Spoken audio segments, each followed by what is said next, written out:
oscura del gobierno de Gustavo Petro se llama tema paz. Y es un tema que efectivamente no corresponde con una política de cambio.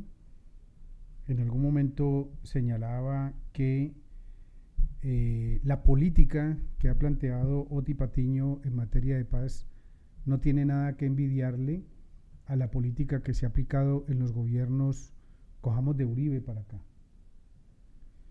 Es una política que busca, uno, la concentración de lo que ellos consideran el enemigo; dos, la entrega, la rendición del enemigo; y tres, el sometimiento del enemigo a la justicia ordinaria. Y esto se hace con cualquier criminal. Esa es la estructura técnica, jurídica. Y eso está enmarcado en un concepto, una categoría que es paz negativa. Y en la paz negativa no existe el contradictor, no existe el diferente, no existe alguien que tenga una voz diferente a la mía, sino que existe mi punto de vista, que desde una postura de poder te someto y tú te tienes que someter a mí.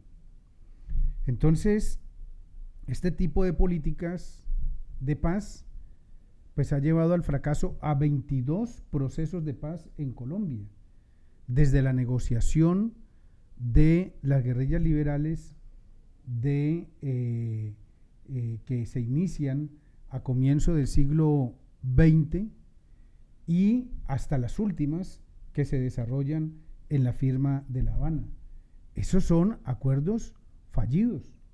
El que más desarrollo ha tenido un 15-18%, que fueron los acuerdos con el Quintín Lame, incluyendo el famoso acuerdo que se le da tanta vuelta efectivamente como el del M-19, pero han sido acuerdos que no han logrado efectivamente cumplir lo acordado. El caso más inmediato, y lo tenemos en nuestra retícula en la mente, el gran fracaso de los acuerdos de paz con FARC es que no se implementa el acuerdo. Se firma el acuerdo, pero no se implementa. Y no se implementa, y eso se da como un éxito porque sometes a quien firmó el acuerdo. Esto es lo grave de esta situación. Perdón, allí estamos hablando de que no se cumplen los acuerdos. El país tiene un par de años, terminando el gobierno de Santos, que empezaba la implementación de estos acuerdos, pero que con la llegada de Iván Duque dicen: vamos a destrozar los acuerdos de paz. Se perdieron los recursos, la gente tuvo que salir de urgencia amenazada de sus territorios para llegar a la situación que estamos viviendo ahora. ¿Quiere hacer referencia a eso, profesor? Eso es el paquete de la implementación de acuerdos. Y el paquete de implementación de acuerdos implicaba que los 5 puntos hacia atrás, que se respetara la vida de los combatientes. ¿Cuántos asesinados hay de FARC? ¿Cuántos? Más de 400. No, la cifra es casi el doble. ¿Cuántos asesinados hay de EPL, que firmó acuerdo? ¿Cuántos asesinados hay de M-19? Que esa es una deuda histórica que tiene este gobierno y esta organización, porque no fueron pocos, es que eso fue un río de sangre. Sí, estamos hablando de aquellos que firmaron acuerdos. Firmaron acuerdo. Pero súmele a eso aquellos que militaban en un partido político como la UP. Como la UP o como la AD, que ya no era organización insurgente, sino que era Alianza Democrática, partido político.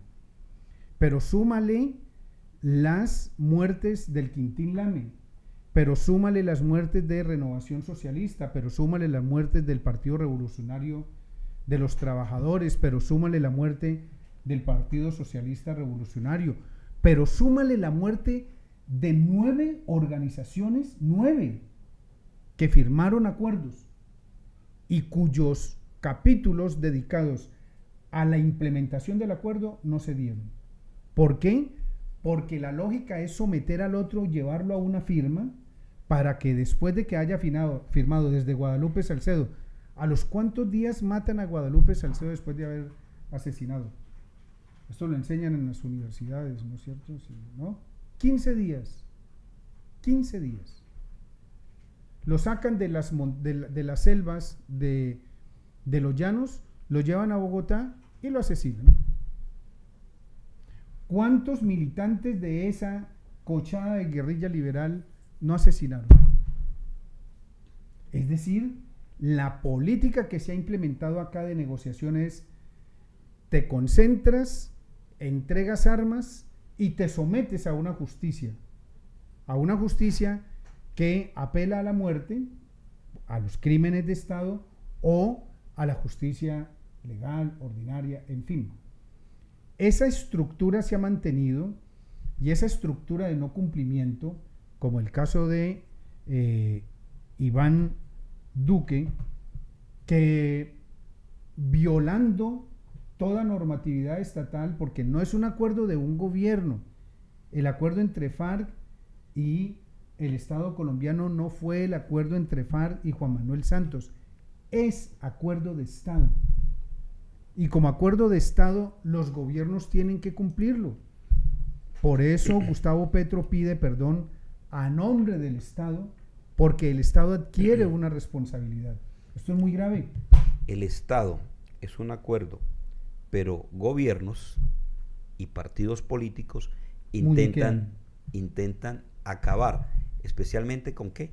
Con la Jurisdicción Especial para la Paz, que es referente mundial de procesos de reconciliación y de reconstrucción interna de la paz. Pero sigamos el hilo en relación con lo nefasto de la política de paz en cabeza de Oti Patiño. Sin lugar a dudas, la situación es tan compleja que los jefes paramilitares pues no sienten es que es muy complicado, porque ni el paramilitarismo con estas voces, el movimiento social, Oti Patiño le queda mal al movimiento social del suroccidente el 14 de marzo del 2023, cuando es citado a Santander de Quilichao un día antes del histórico encuentro en Puerto Resistencia, que esperamos se repita este 11 de junio, del gobierno de Gustavo Petro con el movimiento social. Y Oti Patiño no fue y no dijo nada. Oti Patiño le ha incumplido al movimiento social, Oti Patiño le ha incumplido a las caravanas humanitarias. Y digo Oti Patiño porque quiero leerlo en esta perspectiva, porque lo que dijo el gobierno, lo que dijo Petro en estas alocuciones, y para seguir como referencia con la de San José de Guaviare, es que él quiere la paz. Y en consecuencia con ese planteamiento de la paz que hizo Gustavo Petro en San José de Guaviare, uno diría, le queda un año para que hagamos algo por la paz en este país. 14 meses. Le queda un año para que se implemente cualquier posibilidad, pero también Gustavo Petro tiene que cambiar su estructura discursiva, porque yo no me puedo sentar con Alejandra buscando un diálogo y la voy a tildar de ser un antisocial. Porque es que yo no puedo llamar a mi contradictor, por más contradictor que sea, yo no lo puedo llamar ni forajido, ni banda criminal, nada de este tipo de cosas, porque si no, pateo la mesa de negociación. Y a eso es a lo que hemos asistido en boca, desafortunadamente, de Gustavo Petro y en el accionar político de la implementación de la paz, que no ha sido total, porque con el movimiento social no dio resultado. Acaba de salir este pronunciamiento del paramilitarismo y las mesas que se han abierto por parte de las insurgencias y de la única insurgencia existente como proyecto político militar, el Ejército de Liberación Nacional, pues está totalmente desestructurado. Es decir, el escenario hoy es más complicado que el que teníamos hace 3, 4 años. Totalmente, vale. 8 de la mañana, 45 minutos.